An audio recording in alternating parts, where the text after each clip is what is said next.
तो ध्यान रखिए, हम कोई फाइनेंशियल एडवाइजर नहीं है। इस वीडियो में हम हमारे खुद के पर्सनल ओपिनियन शेयर कर रहे हैं, हमारे खुद की पर्सनल रिसर्च के ऊपर बेस्ड। आप कोई भी इन्वेस्टमेंट करते हैं उससे पहले हम आपको ये एडवाइस करेंगे आप खुद की पर्सनल रिसर्च जरूर करें। आपके प्रॉफिट या लॉस की हम कोई भी जिम्मेदारी नहीं लेते हैं।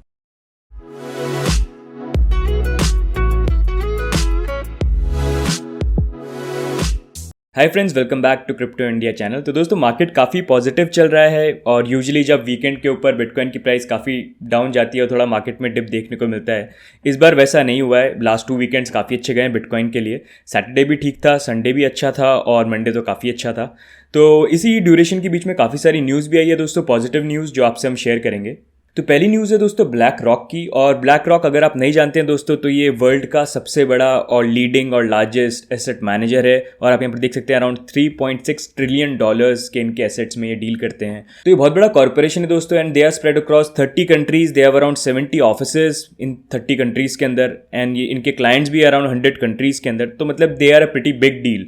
तो इन्होंने रिसेंटली इनका एक आर्टिकल आया था जहां पर ये बोला गया था कि ब्लैक रॉक भी कंसिडर कर रहे हैं बिटकॉइन ETF को लेके आगे आने का। तो बेसिकली हम आपको यहाँ पर बताएं कि दोस्तों हुआ क्या एक्चुअली में, क्योंकि इस न्यूज़ को थोड़ा कुछ ज़्यादा हाइप करा गया है। तो बेसिकली यहाँ पर हो ये रहा है कि ब्लैक रॉक ने ये अनाउंस करा है, इनके जो CEO उन्होंने ये बोला है कि ये लोग अभी कंसिडर कर रहे हैं ये ब्लॉकचेन क्रिप्टो करेंसीज पूरे से स्पेस को देख रहे हैं और आगे हो सकता है कि ये बिटकॉइन ETF लेके आए। अभी इस चीज़ को लेके श्योर नहीं है, लेकिन फ्यूचर में चांसेस ज़रूर हैं। और अभी ये बोल रहे हैं कि अभी जिस तरह से सिचुएशन चल रही है क्रिप्टो करेंसी मार्केट के अंदर, तो इनको ये नहीं फील होता है कि इतने ज़्यादा क्लाइंट्स हैं जो इंटरेस्टेड होंगे और इतना स्कोप अभी के लिए नहीं दिख रहा है। लेकिन इसका मतलब ये नहीं है कि आगे जाके सही टाइम नहीं होगा एंटर करने का। तो ये बस राइट टाइम का वेट कर रहे हैं। जब राइट टाइम आएगा तब तक ये पूरा एनालाइज करेंगे, स्टडी करेंगे बिटकॉइन को और ETF में कैसे ये किस तरह से कब इनको एंटर करना चाहिए। और जब अच्छा टाइम आएगा, जब मार्केट में पैसा होगा, तभी एंटर कर सकते हैं। तो ये ऐसा नहीं है कि नेक्स्ट मंथ हो जाएगा या नेक्स्ट 2 मंथ्स में हो जाएगा। इसको होने में हो सकता है इस साल के एंड तक शायद हमको देखने को मिले, या फिर नेक्स्ट ईयर के स्टार्टिंग में भी देखने को मिले। इतना टाइम भी लग सकता है। लेकिन ये बात जरूर है दोस्तों कि डेफिनेटली ये न्यूज़ बहुत बड़ी है। मतलब कि इतना बड़ा कॉर्पोरेशन अगर इस चीज़ को कंसिडर कर रहा है और अगर ये फ्यूचर में आके ऐड होते हैं क्रिप्टो करेंसी मार्केट के अंदर, अपना ETF लेके आते हैं, तो बिटकॉइन की प्राइस बहुत ऊपर जाएगी। लेकिन मार्केट में दोस्तों बहुत अच्छी चीज़ें हो रही हैं। बहुत बड़े बड़े कॉर्पोरेशंस, बहुत बड़ी बड़ी फर्म्स हैं जो एंटर करने की बात कर रही हैं क्रिप्टो करेंसी मार्केट के अंदर। इन्वेस्टमेंट बैंक्स हैं, कॉर्पोरेशंस हैं। आप देख सकते हैं दोस्तों यहाँ पर एक और आर्टिकल है स्टीवन कोहेन का, जो जिनको हेज फंड किंग बोला जाता है, वो भी बहुत इंटरेस्टेड हैं क्रिप्टो करेंसीज के अंदर, उसमें इन्वेस्टमेंट करना चाहते हैं। प्लस CBOE का भी आपसे हमने दोस्तों शेयर कराई है कि वो बिटकॉइन ETF के लिए उन्होंने फाइल किया SEC के साथ, जिसका डिसीजन हो सकता है 10 अगस्त से लेके सितंबर तक, कभी भी बीच में आ सकता है। ज़रूरी नहीं है 10 अगस्त का आएगा, उससे थोड़ा डिलेड भी हो सकता है, लेकिन सितंबर से पहले तक आ जाना चाहिए। तो लेट्स सी वो पॉजिटिव निकलता है तो उससे भी काफ़ी अच्छा होगा क्रिप्टो करेंसी मार्केट के लिए। उसके बाद दोस्तों हम बात करेंगे G20 मीटिंग की। और जैसा आपने अगर हमारे प्रीवियस वीडियोस को फॉलो किया तो हम आपको बता रहे थे कि लास्ट जो G20 मीटिंग हुई थी उसके अंदर FSB और काफ़ी सारे डिपार्टमेंट्स थे जिनको ये बोला गया था कि आप इसको एनालाइज करें क्रिप्टो करेंसीज को, फाइनली जुलाई मंथ के अंदर एक रिपोर्ट सबमिट करें G20 के लिए। तो फाइनली ये जो सारे डिपार्टमेंट्स थे दोस्तों, इन्होंने जो अपनी रिपोर्ट है वो सबमिट कर दिया। और ये जो रिपोर्ट है काफ़ी पॉजिटिव आई है क्रिप्टो करेंसीज को लेके।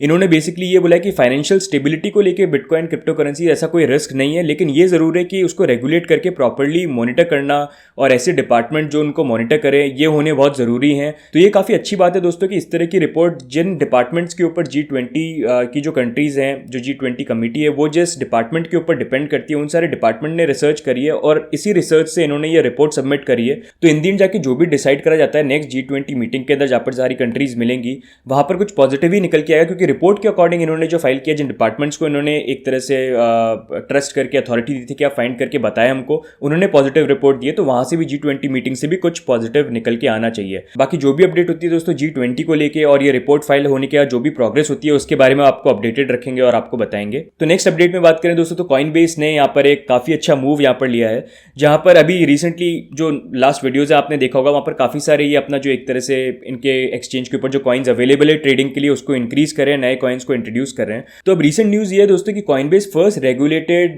ट्रेडिंग प्लेटफॉर्म बन सकता है सिक्योरिटीज टोकन के लिए, सिक्योरिटीज कॉइन या सिक्योरिटीज टोकन के लिए। तो ये काफ़ी अच्छी बात है, क्योंकि यहाँ पर दोस्तों कॉइनबेस ने SEC को फाइल किया था कि ये तीन फर्म्स है जिसको एक्वायर करना चाहते हैं, जिसका एक्विजिशन करना चाहते हैं वो, और उनके नाम आप यहाँ पर पढ़ सकते हैं, कीस्टोन, वेनोवेट और डिजिटल वेल्थ। तो दोस्तों ये 3 कंपनीज या कॉर्पोरेशन आप बोल सकते हैं, इनको इन्होंने एक्वायर करा है। और इससे बेनिफिट इनको ये मिला है कि कॉइनबेस ने इन तीनों जो कॉर्पोरेशंस को एक्वायर करा है, उससे इनको जो नेसेसरी लाइसेंस चाहिए थे सिक्योरिटीज टोकन को लिस्ट करने के लिए या फिर फ्यूचर के अंदर कोई ICOs अपने एक्सचेंज के ऊपर करवाने के लिए, वो अब इनको मिल गए हैं। तो एक तरह से फुली रेगुलेटेड और प्रॉपर लीगल एक एक्सचेंज बन चुका है कॉइनबेस।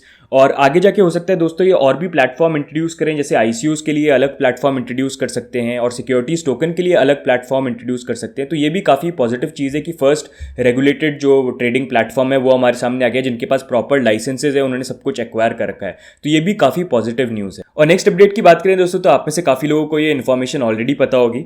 तो यहाँ पर दोस्तों टोकन पे और लाइटकॉइन ने एक जर्मन बैंक है उसके अंदर कुछ परसेंटेज ऑफ स्टेक एक्वायर करें, मतलब बैंक का कुछ पार्ट उन्होंने परचेज करा है। और आप यहाँ पर देख सकते हैं दोस्तों, ये है वो जर्मन बैंक। तो ये बैंक है दोस्तों, और इसके अंदर टोकन पे और लाइटकॉइन ने दोनों ने अपने स्टेक एक्वायर करें, मतलब they own some part of the bank. और यहाँ पर बेसिकली दोस्तों एक इंटरव्यू है चार्ली ली का, जो बड़ा इंटरेस्टिंग इंटरव्यू है, वो आपको मैं दिखाना चाहूँगा, तो एक बार आप उसको देखिए। So, we've had trouble getting a bank account at the Litecoin Foundation, and I know a lot of like exchanges and other crypto-related companies have trouble getting a bank account. So we figured, why not just purchase a stake in a bank and try to work the bank from the inside, like try to get the bank to do more crypto-related things, potentially like Litecoin debit card or merchant solutions, or even just having customers that have fiat accounts also have crypto accounts at their bank. तो दोस्तों ये video है जो छोटा सा आपको दिखाया है, आप इसका पूरा वीडियो भी बाद में देख सकते हैं, आपको पूरा चला के बोर नहीं करूंगा। लेकिन यहाँ पर काफ़ी इंटरेस्टिंग चीज़ बोली है यहाँ पर चार्ली ली ने, जो लाइटकॉइन के फाउंडर हैं। और इन्होंने बेसिकली ये बोला है कि पास्ट में इन्होंने काफ़ी बार ट्राई करा है कि अगर आप क्रिप्टो करेंसी से रिलेटेड और आपको बैंक अकाउंट खोलने हैं, तो वहाँ पर काफ़ी प्रॉब्लम इन्होंने फेस करी है और उसमें कुछ इनको मतलब एक तरह से सक्सेस इतनी मिली नहीं। तो इन्होंने एंड में ये एक तरह से देखा कि ठीक है, बैंक अगर हमको एक तरह से मतलब they are not supporting us, तो हम बैंक को ही क्यों नहीं खरीद लेते हैं। और इनके मैं कुछ इंटरव्यूज़ और भी देख रहा था, वहाँ पर इन्होंने बेसिकली ये चीज़ बोला था कि अगर आप बैंक्स को डिफीट नहीं कर सकते हो तो बेस्ट ये है कि बैंक्स को खरीद ही लो ना, उससे बेटर क्या होगा। तो यहाँ पर भी इन्होंने यही कोशिश करी है दोस्तों। और यहाँ इनिशियल प्लान ये था कि टोकन पे जो थे, टोकन पे ने ये जो डील थी ये क्रैक करी, और उनके कुछ कॉन्टैक्ट्स थे जिनसे बात करके इन्होंने ये जो बैंक है जर्मन बैंक, इनसे कॉन्टैक्ट करे। और उनका मेन प्लान ये था टोकन पे का कि ये जो पूरा बैंक है वो परचेज कर लेंगे। तो जैसा आपको पता है दोस्तों, हर कंट्री के rules and regulations and laws होते हैं। तो टोकन पे का मेन एम था कि पूरा यहाँ पर जो ये जर्मन बैंक है पूरा खरीद लें। लेकिन उसको खरीदने के लिए काफ़ी सारे रेगुलेटरी वर्क है, लीगल फॉर्मेलिटीज़ हैं, वो चीज़ें हैं जिसके लिए इनको वेट करना पड़ता है। और उसमें हो सकता था कि शायद लॉज के अकॉर्डिंग वो अलाउ नहीं करते, जो वहाँ की गवर्नमेंट अलाउ नहीं करती, और एंड में ये परचेज नहीं कर पाते। तो विदाउट एनी रेगुलेटरी वर्क यहाँ पर ऑप्शन इन लोगों के पास ये था कि आप बैंक के अंदर 9.9% तक का मैक्सिमम आप स्टेक बाय कर सकते हो। तो इन्होंने यहाँ पर क्या किया, टोकन पे ने 9.9% ऑफ द बैंक इन्होंने परचेस कर लिया। लाइटकॉइन ने भी टोकन पे के साथ पार्टनरशिप करी, क्योंकि टोकन पे ने इनिशियली पार्टनरशिप मतलब बैंक के साथ जो कॉन्टैक्ट वगैरह बनाया था वो टोकन पे ने किया था। तो लाइटकॉइन ने भी टोकन पे से पार्टनरशिप करी और उनसे बात करके एंड में उन्होंने भी इस बैंक के अंदर टोकन पे के बाद लाइटकॉइन ने भी इसके अंदर 9.9% का स्टेक खरीद लिया। तो टोकन पे ने 9.9 का खरीदा और यहाँ पर लाइटकॉइन ने भी 9.9 का खरीदा। और उसके बाद इनका ये बोलना और है कि वो बैंक में हम और भी परचेज कर सकते हैं, मतलब और अगर क्रिप्टो करेंसीज में कोई भी इंटरेस्टेड है तो वो भी आके इसके अंदर स्टेक खरीद सकते हैं। आप भी 9.9 तक का खरीद सकते हो। तो इन अ वे ये इंडिकेट करना चाह रहे हैं कि बैंक यहाँ पर अवेलेबल है जिसको हम खुद खरीद सकते हैं और उसके बाद हम चीज़ें चेंज कर सकते हैं। तो हम दो क्रिप्टो करेंसी हैं, टोकन पे और लाइटकॉइन, हम लोगों ने तो खरीद दिया। बाकी क्रिप्टो करेंसी वाले आप भी इंटरेस्टेड हो इस चीज़ के अंदर और आपको भी बैंक्स के साथ प्रॉब्लम आती है या आपको कोई चीज़ इंट्रोड्यूस करनी है, तो आप यहाँ पर भी आके मतलब अपना स्टेक परचेज कर सकते हो। और लाइटकॉइन की दोस्तों आगे फ्यूचर की बात करें तो यहाँ पर इन्होंने ये बोला है कि इस बैंक को एक्वायर करने के बाद आगे जाके ये प्लान्स हैं कि ये लाइटकॉइन के डेबिट कार्ड्स या कार्ड्स जो भी क्रेडिट कार्ड्स होते हैं वो लेके आएंगे और पोटेंशियली आगे जाके ऐसे बैंक अकाउंट्स भी लेके आएंगे जैसे फॉर एग्जाम्पल आज की डेट में आपके मनी रखने के लिए बैंक अकाउंट्स होते हैं, वैसी क्रिप्टो करेंसीज रखने के लिए भी बैंक अकाउंट्स आपको मिल जाएंगे। तो ऐसा इनका प्लान है इस बैंक को लेके आगे। और ये बोल रहे हैं कि ये जो बैंक है इसके अंदर मतलब as a board member Charlie Lee join करेंगे। और हो सकता है दोस्तों इन्होंने अभी ये मतलब ये पहला स्टेप है एक नई किसी चीज़ को ट्राई करने के लिए जहाँ पर बैंक्स को परचेज करा जा रहा है। और हो सकता है आगे जाके और भी क्रिप्टो करेंसीज हो सकता है इस बैंक के अंदर स्टेक बाय करें और कुछ अराउंड 10 क्रिप्टो करेंसीज मिलके ये फर्स्ट बैंक खरीद ले पूरा टोटली और फिर अपने अकॉर्डिंग चीज़ों को थोड़ा चेंज करें ताकि क्रिप्टो करेंसी वर्ल्ड के अंदर चीज़ें पॉजिटिव हो। तो ये चीज़ दोस्तों और ये जो न्यूज़ थी बहुत ही अच्छी थी जो हम आपसे शेयर करना चाहते थे डिटेल में बताने के लिए कि हो क्या रहा है और इसका पॉजिटिव क्या है और आगे किस तरह से चीज़ों को इम्पैक्ट कर सकता है। तो दोस्तों एंड में आपको हम यही बोलना चाहेंगे कि आप ये सारी न्यूज़ देख सकते हैं और इससे आपको एक आइडिया मिल जाना चाहिए कि क्रिप्टो करेंसी वर्ल्ड के अंदर कैसे कैसे चीज़ें एडवांस हो रही है, कैसे कैसे बहुत सारी बड़ी बड़ी कंपनीज है जो उसको अडेप्ट कर रही हैं और उनको पता है कि इसको कहीं ना कहीं जाके करना है, क्योंकि पैसा जहाँ पर होता है वहाँ पर सारे जितने भी अमीर लोग होते हैं, जितनी भी बड़ी बड़ी कंपनीज होती हैं, वो सबसे पहले ही पहुँच जाती है, क्योंकि अगर वो नहीं पहुँचेंगे तो कोई और इस चीज़ का एडवांटेज जरूर ले लेगा।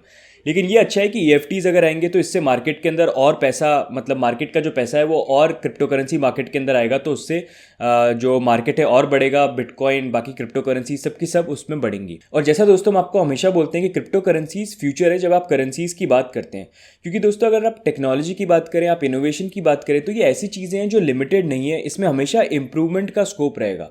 जैसे फॉर एग्जांपल आप ले लीजिए, एक टाइम पे फ़ोन था तो नॉर्मल आप फ़ोन था, आप उससे क्या कर सकते थे, आप फ़ोन को यूज़ करके आपने कॉल कर लिया, आपने टेक्स्ट मैसेजेस सेंड कर दिए, उससे ज़्यादा उसके यूज़ नहीं थे।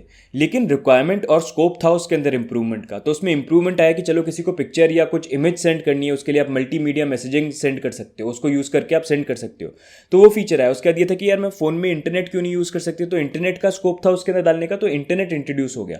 फिर ये हुआ कि फ़ोन के अंदर और भी चीज़ें ऐड हो सकती हैं, जैसे कि कैमरा, आप फोटो खींच सकते हो, तो उससे फोटो खींचना चालू कर दिया, और उससे आप अभी देख ही सकते हो कि एवरी फ्यू मंथ्स जितने भी फ़ोन ब्रांड्स हैं वो नए नए तरह के कैमराज लेके आते हैं, और उसी में इतना इंप्रूवमेंट होता रहता है। तो वैसे ही दोस्तों मतलब टेक्नोलॉजी की जब बात आती है तो ऐसा है कि इंप्रूवमेंट बढ़ता रहता है। अब फ़ोन के अंदर ये इंप्रूवमेंट्स आ गए, लेकिन अभी भी इतना ज़्यादा स्कोप है कि हज़ार ऐसे और इंप्रूवमेंट्स आएंगे और फ़ोन और बेटर होते रहेंगे, ताकि अस एज ए यूज़र्स, जो कस्टमर्स हैं, उनके लिए लाइफ और ईजी बन जाए और सिंपल बन जाए, और हमारे लिए ज़्यादा मेहनत हमको नहीं करनी पड़े। इसी तरह से टेक्नोलॉजी एडवांस होती है, चाहे फिर आपका वो घर का फ्रिज हो, चाहे AC हो, चाहे आपका काउच हो, आपका बेड हो, हर चीज़ में इंप्रूवमेंट होती है। मतलब टेक्नोलॉजी की भी बात नहीं करें तो नॉर्मली हर चीज़ के अंदर इंप्रूवमेंट मतलब लाइफ के अंदर रिक्वायर्ड होता है। वैसे अगर आप करेंसीज की बात करेंगे तो आज की डेट में मतलब दो ही चीज़ें जो हम यूज़ करते हैं, एक तो या तो आपके पास कैश होना चाहिए, नहीं तो आपके पास कार्ड होना चाहिए। इन्हीं चीज़ को आप यूज़ करके कहीं पर भी कुछ परचेज आपको करना है तो आप परचेज करेंगे।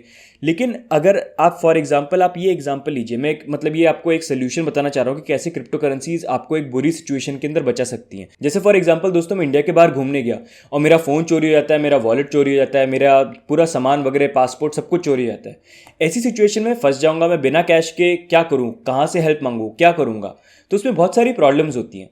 लेकिन यहाँ पर एक तरह से मेरे को जो चीज़ हेल्प कर सकती है वो है क्रिप्टो करेंसीज। वो कैसे है कि मैं किसी भी साइबर कैफ़े पे जा सकता हूँ, मैं वहाँ पर जाके अगर मेरे पास क्रिप्टो करेंसीज है, मैं अपना वॉलेट, और मेरे को प्राइवेट की याद है, तो मैं अपना वॉलेट ओपन कर सकता हूँ और वहीं से अपने बिटकॉइन या जो भी क्रिप्टो करेंसीज है उसको किसी और को, वहाँ पर लोकल कस्टमर अगर मुझे कोई मिल जाता है, उसको मैं सेल कर सकता हूँ। हाँ, ये ज़रूर है कि मतलब डेवलप्ड कंट्रीज़ में ये पॉसिबल है, जो अंडर डेवलप्ड है वहाँ पर थोड़ा मुश्किल होगा, लेकिन फिर भी मतलब just to give you an idea, तो मैं ये चीज़ कर सकता हूँ। फॉर एग्जांपल अगर ये भी मान लीजिए मेरे पास बिटकॉइन ही मैं ओन नहीं करता हूँ और मैं वहाँ पर जाके मैं फंस जाता हूँ, तो मैं क्या कर सकता हूँ, मैं इंटरनेट साइबर कैफ़े पे जा सकता हूँ, मैं वहाँ पर जाके 2 सेकंड के अंदर अपना खुद का वॉलेट ओपन कर सकता हूँ इंटरनेट पे, किसी भी कॉइन का, बिटकॉइन या फिर आप ले लीजिए Ethereum, light coin, Tron, XVG, कोई भी कॉइन, मैं उसका वॉलेट ओपन कर सकता हूँ।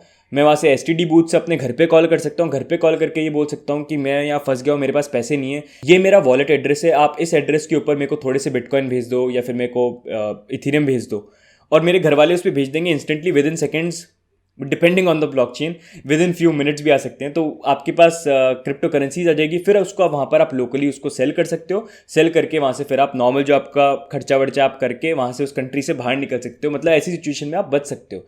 तो आप खुद समझिए क्रिप्टो करेंसी कैसे आपको यहाँ पर बचा सकती है, जहाँ पर मतलब अगर आपके पास डेबिट कार्ड है, आपके पास बैंक है और ये सारी चीज़ें, तो वहाँ पर आप फंस जाओगे। आपके पास ICICI का बैंक अकाउंट है, बाहर जाके आप कैसे उस चीज़ का सोल्यूशन ढूंढोगे, ऐसी कंट्री में कैसे आप मतलब नया डेबिट कार्ड इशू करवाओगे, कैसे पैसे आप मतलब निकाल पाओगे। तो यहाँ पर क्रिप्टो करेंसीज एक ऐसी यूनिवर्सल करेंसी हो गई, आप किसी भी कंट्री में जाके उसको मतलब एक्सचेंज करके वहाँ की फिएट करेंसी ले सकते हो और यूज़ कर सकते हो। तो दोस्तों इस तरह के यूज्ड केसेस हैं जहाँ पर आपको क्रिप्टो करेंसीज बचा सकती हैं। इसलिए दोस्तों ये क्रिप्टो करेंसीज फ्यूचर हैं, और जैसे जैसे टेक्नोलॉजी में एडवांसमेंट होता है, जैसे मैं फ़ोन वोन की बात करता, वैसी करेंसी के अंदर भी एडवांसमेंट होगा आगे जाके। अभी रुपए और डेबिट कार्ड ये सारी चीज़ें यूज़ नहीं होंगी, बैंकिंग सिस्टम जिस तरह से चलता है वो कंप्लीटली चेंज हो जाएगा, वो ऐसा नहीं रहेगा। वो हो सकता है नेक्स्ट 5 ईयर्स में हो सकता है नेक्स्ट 10 ईयर्स में हो, या उससे भी ज़्यादा में हो, लेकिन आगे जाके क्रिप्टो करेंसीज ही आएंगी। ज़रूरी नहीं है कि वो बिटकॉइन हो सकता है कोई और दूसरी क्रिप्टो करेंसी हो, या फिर ये भी हो सकता है कि खुद गवर्नमेंट, जिस कंट्री की जो गवर्नमेंट है वो खुद ही वहाँ की करेंसी इशू करे। फॉर एग्जांपल आज की डेट में हमको रुपए होते हैं, रुपए RBI वगैरह उसको प्रिंट करते हैं, हो सकता है वो चीज़ नहीं हो, आगे जाके RBI क्रिप्टो करेंसीज, खुद की क्रिप्टो करेंसीज को मिंट करे और वो जनरल पब्लिक के अंदर इशू, और फिएट करेंसीज एकदम कंप्लीटली हट जाए। होने में टाइम लगेगा उस चीज़ को, लेकिन ये फ्यूचर है जो आगे जाके होगा। तो इसी चीज़ को आप एक बार ओपन माइंड से सोचना कि मतलब क्या आगे जाके क्या होने वाला है और क्या इससे बिटकॉइन की प्राइस में आगे जाके फ़र्क पड़ेगा या नहीं पड़ेगा। अभी जिस तरह से भी हर कंट्री में अलग अलग चीज़ें चल रही हैं, कहीं बैन हो रहा है, कहीं रेगुलेशन लग रहे हैं, कहीं कुछ लग रहे हैं, लेकिन लॉन्गर पीरियड के अंदर कोई ऑप्शन नहीं है कंट्रीज़ के बाद, वो इसको रेगुलेट करके ही लेके आएंगे और क्रिप्टो करेंसीज चाहे गवर्नमेंट साथ दे या नहीं दे वो आगे ही बढ़ेंगे। तो आप सोचना इस बारे में। बाकी आप देख ही रहे हो बैंक से यहाँ पर परचेज करे जा रहे हैं, तो आप उसके बारे में बताना कि आप क्या सोचते हैं जो लाइट कॉइन और टोकन पे ने यहाँ पर बैंक परचेज किया है। और आपको क्या लगता है कि जो अभी 80% इसके अंदर स्टेक बाकी है बैंक के अंदर परचेज करने के लिए, वहाँ पर कौन से कॉइन्स आएंगे? क्या वहाँ पर इथेरियम खरीदेगा, मोनेरो, एक्सवीजी, ट्रॉन में भी, ईओस, कौन कौन लगता है आपको? तो उसके बारे में भी कमेंट करके बताना आप। तो दोस्तों ये हो गया आज के इंस्टेंट अपडेट्स। अगर आप चैनल पे फर्स्ट टाइम आए तो सब्सक्राइब कर लीजिएगा, और अगर आपने टेलीग्राम पे भी नहीं ज्वाइन करा है तो वहाँ पर भी कर लीजिए, वहाँ पर हम रेगुलर अपडेट्स देने की कोशिश करते हैं। बाकी इस वीडियो से आपको कुछ नया सीखने को मिला है तो लाइक भी कर दीजिएगा, और अगर आप बिटकॉइन को हेट करते हैं और आप ये सोचते हैं कि बिटकॉइन पूरी दुनिया को तबाह कर देगा तो डिसलाइक कर दीजिएगा। बाकी जल्दी आपके लिए और वीडियोज़ लेके आएंगे, तब तक के लिए गुड बाय।